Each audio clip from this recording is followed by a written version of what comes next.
নমস্কার।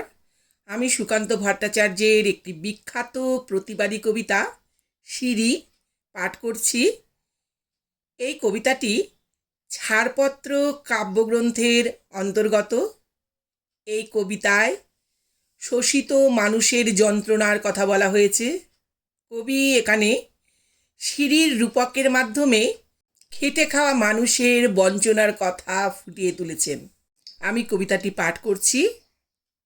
আমরা সিঁড়ি, তোমরা আমাদের মারিয়ে প্রতিদিন অনেক উঁচুতে উঠে যাও, তারপর ফিরেও তাকাও না পেছনের দিকে।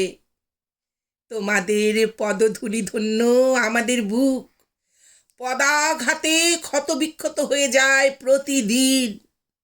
তোমরাও তা জানো, তাই কার্পেটে মুড়ে রাখতে চাও আমাদের বুকের ক্ষত, ঢেকে রাখতে চাও তোমাদের অত্যাচারের চিহ্নকে, আর চেপে রাখতে চাও পৃথিবীর কাছে তোমাদের গর্বোদ্ধত অত্যাচারী পদচিহ্ন।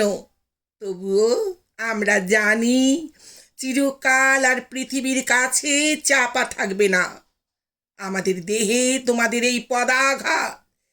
আর সম্রাট হুমায়ুনের মতো একদিনও তোমাদের হতে পারে পদস্খলন। নমস্কার। কবিতাটি ভালো লাগলে সাবস্ক্রাইব করে সঙ্গে থাকার অনুরোধ রইল। আর কবিতাটি শোনার জন্য অনেক অনেক ধন্যবাদ।